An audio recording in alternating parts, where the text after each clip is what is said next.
तो हमारा next topic आ गया जी writing off loss on issue. ठीक है जी, writing off loss on issue या डिस्काउंट ऑन इशू। अभी मैंने आपको बताया था जब मैं इंटरेस्ट ऑन डिवेंचर वाला टॉपिक पढ़ा रहा था, उसके अंदर मैंने बोला था गवर्नमेंट का रूल है कि जितने भी नॉमिनल अकाउंट्स है आपको एक साल के अंदर बैलेंस करने होते हैं, उनकी मतलब उनको ट्रांसफ़र करके आना ही आना है। ठीक है जी, अब जो मेरे को ये लॉस हुआ, सपोज मैंने डिवेंचर 100 रुपये का था, 10% डिस्काउंट पे इशू किया, तो 10 रुपये का आपको क्या हो गया नुकसान। और ये जो डिबेंचर्स है, मानो मैं 10% प्रीमियम पे रिडीम करूंगा तो ये भी आपको क्या होगा, नुकसान। तो ना आपके लिए क्या लॉस एंड इशू। गवर्नमेंट कहती है यार इस डिस्काउंट को ख़त्म करके आ, इसको तूने आगे ईयर्स में लेके नहीं जाना, ये तेरे लिए सेट नहीं है, तो मुझे इसी डिस्काउंट को क्या करना पड़ेगा, ख़त्म। ध्यान दो, जहाँ जहाँ पे मैंने डिस्काउंट पे किया वो क्या किया, डेबिट या क्रेडिट। जहाँ जहाँ पे भी मैं डिस्काउंट को पे कर रहा हूँ वो मैंने हमेशा क्या कर रहा हूँ, डेबिट। तो जब मैं इसे ख़त्म करूँगा, इसको ख़त्म करने का एक प्रोसेस है। क्या प्रोसेस है, सबसे पहले जितना भी डिस्काउंट और लॉस का अमाउंट है उसको जोड़ लूँगा कितना कितना। ठीक है जी, सबसे पहले इस डिस्काउंट को निकालूंगा कैपिटल रिजर्व से। कैपिटल रिजर्व क्या है, वो पैसा जो मैंने लोगों से मार के इकट्ठा किया हुआ है, उसको अपने कैपिटल लॉसेस को ख़त्म करने के लिए बनाता हूँ। ये मेरे एक टाइप का कैपिटल लॉस है।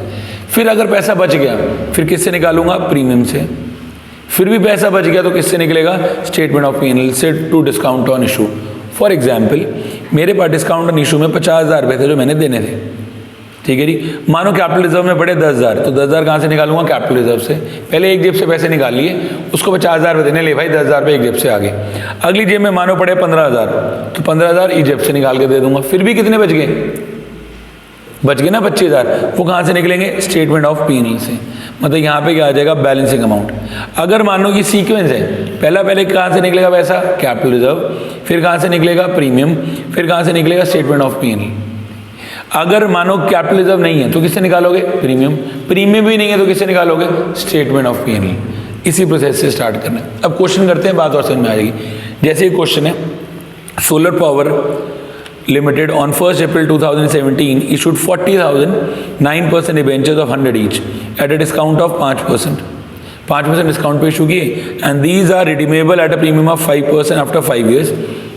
ठीक है जी, and payable with the application. The debentures were fully subscribe, it has a balance of इतना। उसको भाड़ में जाने से पहले क्या करते हैं, डिबेंचर इशू करते हैं। डिबेंचर डिस्काउंट पे इशू किए, डिस्काउंट पे इशू करने की entry, bank account debit to debenture application and allotment. ठीक है जी, 100 रुपये का डिबेंचर है, 5% डिस्काउंट पे इशू किया, मतलब कितना आएगा, 95।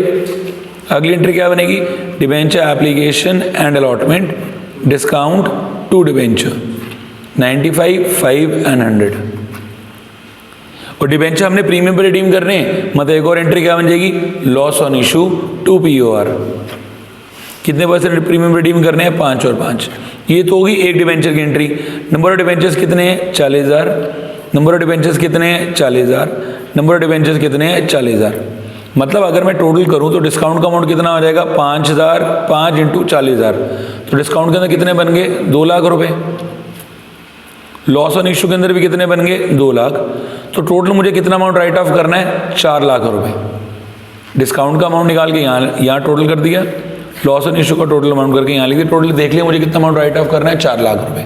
अब 4 लाख रुपए कैसे खत्म करने हैं, सबसे पहले पैसा कहाँ से निकालूंगा, कैपिटल रिजर्व, फिर प्रीमियम, फिर बचा हुआ पैसा कहाँ से निकल जाएगा, आपका P&L से। अब यहाँ ध्यान देना ऊपर, it had a balance of rupees 1 lakh in the capital reserve, 1 lakh in the premium. तो क्या एंट्री बनेगी, 1 लाख रुपए कैपिटल रिजर्व करने पड़े, तो क्या एंट्री बनेगी, capital reserve account debit, security premium account debit, statement of P&L account debit to loss on issue to discount.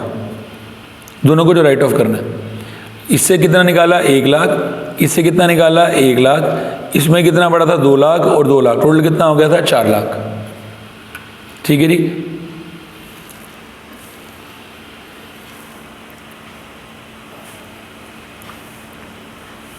Total कितना आ गया मेरे पास, 4 लाख। बचा हुआ 4 लाख में से 2 लाख रुपए किस में जाएगा, स्टेटमेंट ऑफ P&L में।